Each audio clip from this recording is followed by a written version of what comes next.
Hello friends, welcome back to my channel Mahima's dream kitchen. তো আজ আমরা বানাবো পাটিসাপটা পিঠা।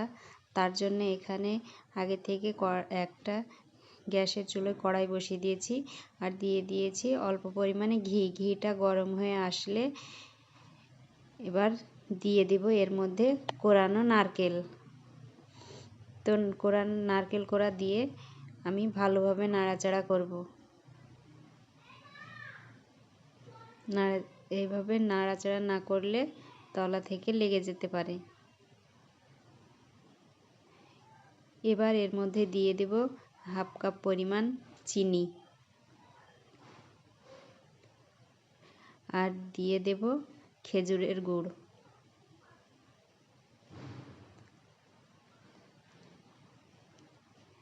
দিয়ে ভালোভাবে নাড়াচাড়া করব।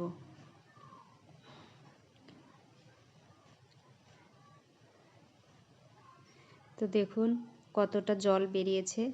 জলটা যখন শুকিয়ে যাবে তখন আমাদের পুরটা রেডি হয়ে যাবে। তো যতক্ষণ জলটা না শুকাচ্ছে ততক্ষণ পর্যন্ত এটাকে আমি রান্না করব।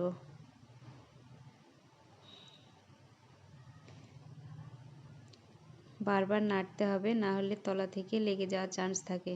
তো দেখুন পুরটা হয়ে গিয়েছে, প্রায় কড়াই থেকে প্রায় ছেড়ে ছেড়ে আসছে।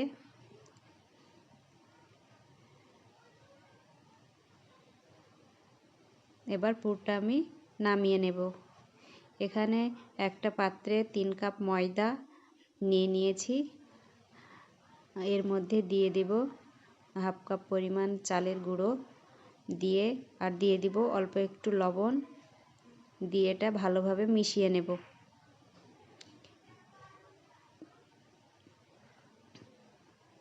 মেশানো হয়ে গিয়েছে, এবার অল্প অল্প জল দিয়ে একটা ব্যাটার বানিয়ে নেব।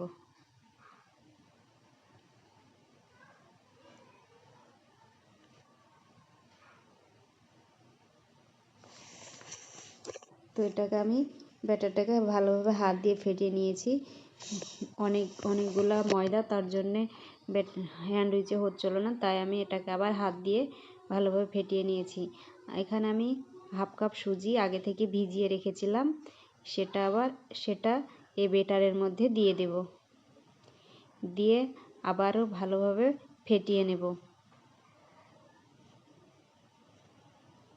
দেখুন এইরকমভাবে ফেটিয়ে নিয়েছি। ঘনত্বটা ঠিক এইরকম হবে, না খুব পাতলা না খুব গাঢ়।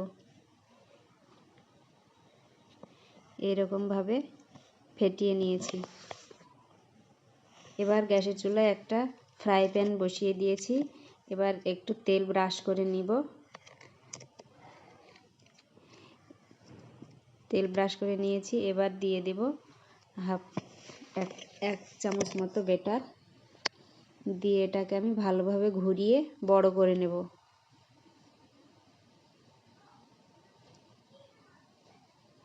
দেখুন এইরকমভাবে ঘুরিয়ে বড় করে নিয়েছি।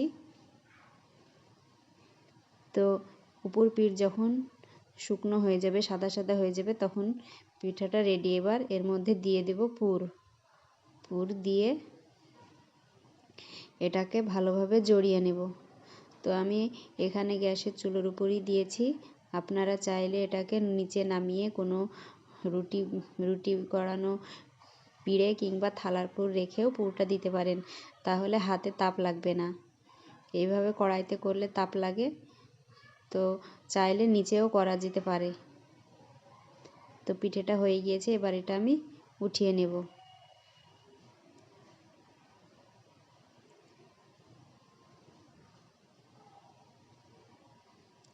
এইভাবে আমি বাকি পিঠেগুলোকেও বানিয়ে নেব। তো দেখুন সব পিঠেগুলো আমি বানিয়ে নিয়েছি, দেখতে কতটা সুন্দর হয়েছে।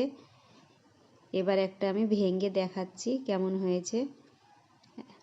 ভেতরটা একদম পুরে ঠাসা, খেতেও কিন্তু খুব ভালো হয়েছে। তো আপনাদের যদি এই পিঠার রেসিপিটা ভালো লাগে তা আপনারাও একবার বানিয়ে দেখতে পারেন। তো আমাদের এই রেসিপিটা যদি ভালো লাগে আমাদের চ্যানেলটি লাইক, কমেন্ট, শেয়ার এবং সাবস্ক্রাইব করবেন, তাহলে এইরকম আরও নিত্য নতুন পিঠা রেসিপি দিতে উৎসাহিত হব। বাই।